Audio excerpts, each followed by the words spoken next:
In 1988, Tara Calico was a 19-year-old woman who lived in Belen, New Mexico. She loved to exercise and stay fit, and one of her favorite ways to meet her exercise goals was to ride her bike every morning. She would often choose to complete her daily 36-mile bike ride on Highway 47 in New Mexico. Highway 47 is a long stretch of road through the desert, and it is pretty wide open and almost a lonely and empty road. On September 20th, Tara's day started like any other, except for the fact that her bicycle was broken, so she asked her mom Patty if she could borrow hers. Patty said no problem. Tara also reminded her mom that she had plans to play tennis with her boyfriend later that day, so if she wasn't home by 12 to please come and get her. So she waved goodbye to her mom, grabbed the neon pink Huffy bicycle, and began her usual ride on Highway 47. 12 noon came and went, and Tara had not yet returned. So Patty, her mom, got into her car and began to drive Tara's usual route along Highway 47 to bring her daughter home so she could make her tennis date. However, she could not find Tara anywhere.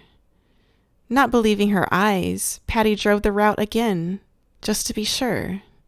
No Tara. After that, Patty came straight home and contacted the police.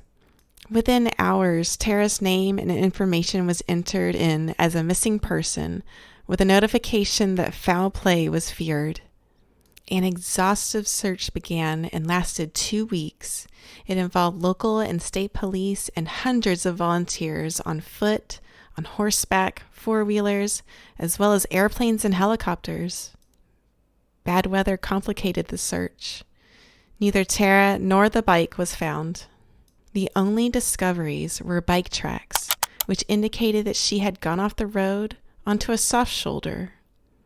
Also, a Boston cassette tape and a piece from Tara's Sony Walkman radio and cassette player was also found along Highway 47 by Tara's mom. However, 8 months later, a horrifying item was found. This item was a Polaroid photo, and it depicted a young boy and an older girl, both bound and gagged, lying on a mattress. Tara's mom believed the girl in the photograph was her daughter. The girl even had the same scar on her leg as Tara did.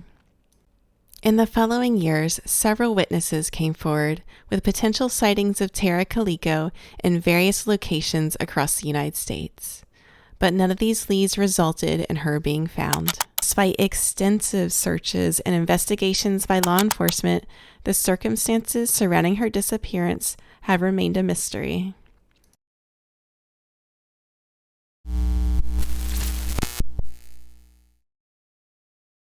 In the town of Springfield, Missouri, lived Suzanne and Stacy, who were very close friends. They had just graduated from high school and ecstatically celebrated this fact by attending several graduation parties throughout the evening of June 7th. Later that night, the girls began to get tired and decided to spend the night at Suzanne's house. Suzanne, or Susie as she liked to be called, lived there with her mom and knew it wouldn't be a problem for the impromptu sleepover. The following morning, on June 8th, Janelle, a family friend, arrived at the residence and discovered an unsettling scene. The front door was unlocked and there were signs of a struggle inside. Even though all 3 women's cars were still there, Susie, Stacy, and Susie's mom, Cheryl, were all missing. Their personal belongings, including their purses and identification, were left behind. Notably, Cheryl, Susie's mom's, cigarettes and glasses were also left behind. This suggests that she had not left the house willingly. Inside the house, Janelle also found their dogs agitated and upset. Janelle says she also answered a strange and disturbing call from an unidentified male who made sexual innuendos. She hung up the phone and immediately received another call of a sexual nature, again hanging up the phone. This investigation into their disappearance has been one of the most extensive in Springfield's history, but despite numerous leads, tips, and theories, no concrete evidence leading to the women's whereabouts or the identity of the perpetrator has ever been found. Over the years, several theories and suspects have been proposed, but none have led to a resolution. It remains an unsolved mystery that continues to haunt the Springfield community and the families of the missing women.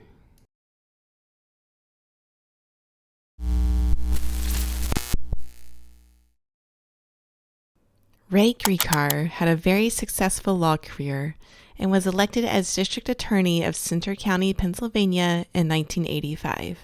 He ended up serving as DA for more than 20 years. He was really dedicated and loved his job so much that even though his position was only to be part-time, he successfully campaigned to make it a full-time position.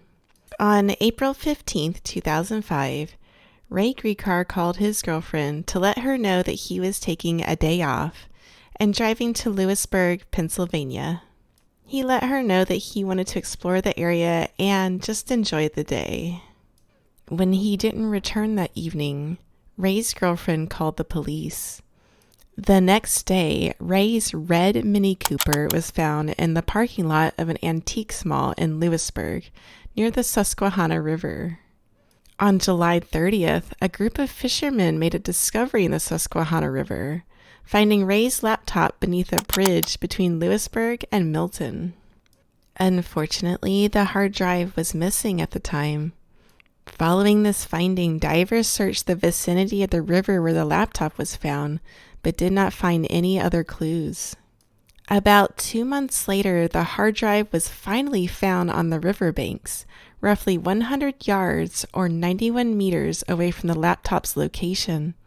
However, the hard drive was severely damaged. Despite efforts by the FBI, the U.S. Secret Service, and a private data recovery firm, no information could be retrieved from it.